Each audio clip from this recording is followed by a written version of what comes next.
Just ahead, Senator Mitch McConnell of Kentucky is facing backlash over a new shirt being sold to raise money for his re-election campaign. And after a coin flip decision in November, Buckhorn Lake State Resort Park is getting ready to go wet. Plus, an employer-partner signing took place at Hazard Community and Technical College Thursday that could mean big things for Perry County students.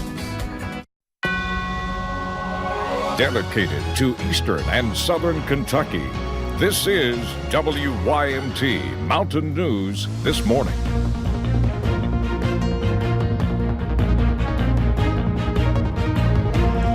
Good morning. It is 5:30 on Friday, May the 10th. I'm Will Puckett. Thank you for tuning in to Mountain News This Morning.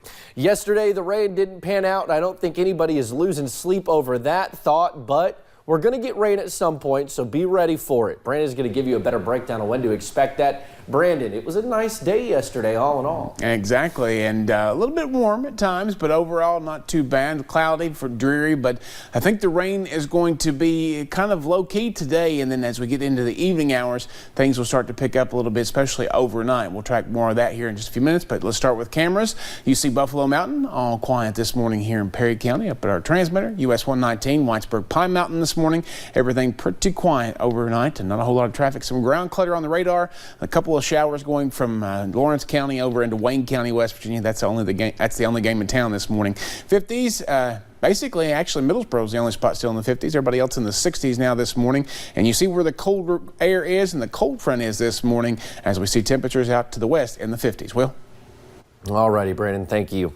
Well, Kentucky Senator Mitch McConnell is facing backlash this morning over a new shirt being sold to raise money for his re-election campaign.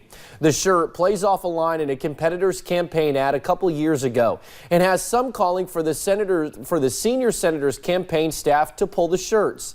As Amber Philpott explains, one Central Kentucky mother says the crude shirts are no joke and only a slap in the face to those on the front lines of the opioid crisis.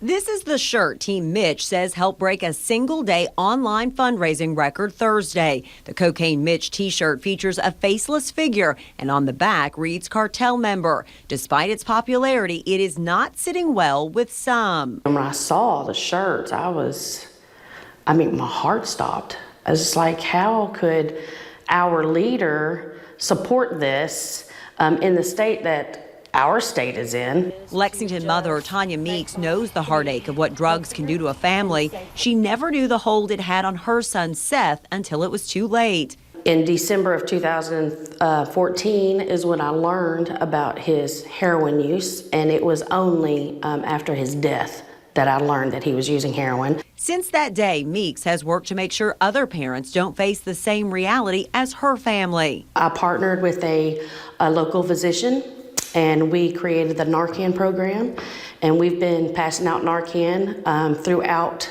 Kentucky for the last 4 years. So that's why when she saw this t-shirt, she was so offended. Meeks writing a letter to Senator McConnell and taking to change.org to ask the senator to stop selling the shirts and instead donate the money to addiction recovery services. I felt like they're glorifying drug use. And to me, I was horrified as a mother who has actually lost a child to drug use. I was absolutely appalled.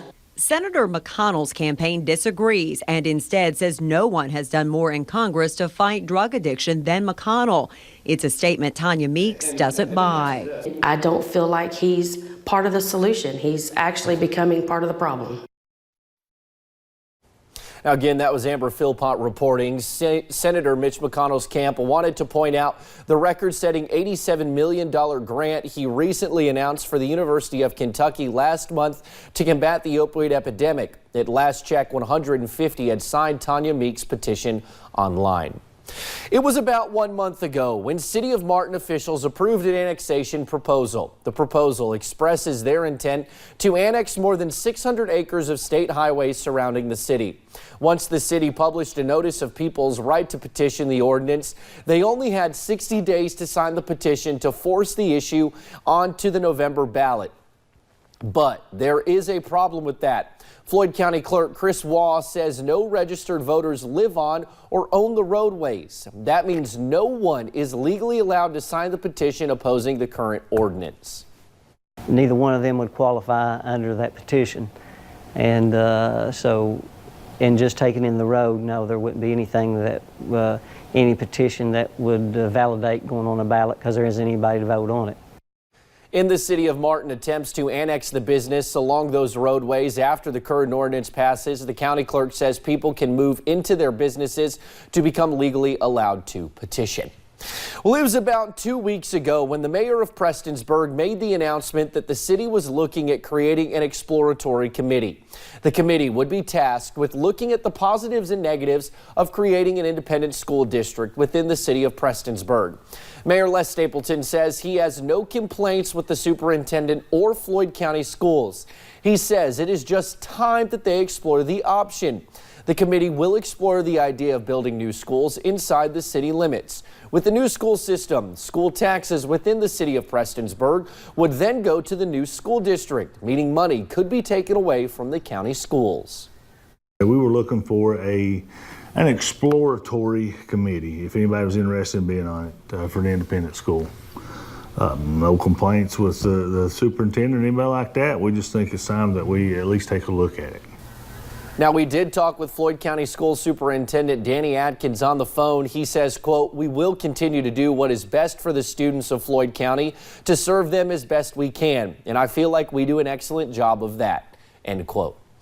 It was decided by a coin flip after a tie vote in November. Now, more than 6 months later, Buckhorn Lake State Resort Park is getting ready to go wet. I went to Buckhorn yesterday to find out more. The way the decision was determined has left a sour taste in some mouths. Heads. Speaking of the voter, heads it is. I don't think that should have been how it should have been determined. But it was, and now this is reality. That a part of Buckhorn is going wet. In the past, there had been those inklings that sale of alcohol would improve the use of the lodge. Mayor Tom Burns knows that this is an attempt to bring more business to the park and knows that portion of the interest is vested. Yeah, I could really understand where they were coming from too, because of the concern that we all have about the future of the lodge. Buckhorn is quiet, and so is the lodge. There is no revolting after the coin flip, and life is moving on. But do not think for a moment that there are not still strong feelings on either side of that coin. As far as the alcohol sale go, you don't have to all you have to do is ask a question, you're going to get an opinion. But times are changing, and Burns knows that. 20 years down the road, 10 years down the road, if this was brought up again, you know, that the great possibility that it would be approved. The citizens would say, sure, go ahead and do it. But for now, the village holds on to their way of life. Now, the lodge expects to be fully up and running, serving alcohol by Memorial Day weekend. Let's head to Pike County now, where the landfill is close to capacity. At Tuesday's Pike County Fiscal Court meeting, a representative from Geosyntec broke things down for the court, saying the landfill will run out of room by the year 2020. The company laid out options for the county's potential landfill expansion, saying it would be more feasible than the county taking on the expense of closing it. I think the word you said, catastrophic financially for the county, it'd be about a $10 million hit if we shut down the landfill. Yeah, I'm trying to not be dramatic, but yes, it's major, many millions of dollars. Now, Jones says there is a lot to the process of expanding and that the court has not yet decided on how to address the issue, but is working to make sure it does what is best for Pike County. Later today, we could learn more about a deadly April crash. Alfred Francis is scheduled for a preliminary hearing. Today, a judge will decide whether a grand jury will hear the case. Francis is charged with second-degree manslaughter. Investigators say he drove under the influence in April and slammed into J.D. Hacker's car. Hacker died 2 days later at a hospital. State troopers say Francis admitted to doing drugs prior to driving. Over in Harlan County now, state police there say a woman who tried to run from them and actually hit a trooper with her car is back behind bars. This is Abigail Thomas. She failed to show up for a court hearing for a case from March. She faces numerous charges, including first-degree assault. Investigators say they tried to stop her because she was driving a stolen car. When the trooper asked her to get out, someone in the car told her to drive off. Police say that is when she hit the trooper, causing him to flip over the back. A Kentucky man charged with kidnapping faced a judge Thursday, but not on kidnapping charges. Last month, Cincinnati police found a teen girl in the back of a U-Haul. The girl told investigators that 3 people had kidnapped her. Carl Hickman is one of those people facing charges. Yesterday, he pleaded guilty to just drug charges. He'll serve 180 days before being sent to Knox County to answer to multiple other charges there, including kidnapping and human trafficking. The 2 other people charged in this case, Tiffany Cheek and Michael Nason, have already been arraigned on those charges. An employer-partner signing took place at Hazard Community and Technical College Thursday. The signing recognizes an agreement to create a 3-year apprenticeship program in Hazard and Perry County. The K-Tech model will provide students with hands-on experience, allowing them to job shadow during their freshman and sophomore year, progressing toward a paid apprenticeship program. These students are getting what they need to be successful in the workplace, and also the employers are getting the type of employee that they need. Yes, the end goal is for us to be competitive in the workplace throughout the country and throughout the world. And so with that in mind, again, you have to have people with education, you have to have skilled laborers. This program is focused on healthcare and information technology. High school students can begin participating in this project as early as the fall of 2019. Time is 5:41. We'll be back after the break.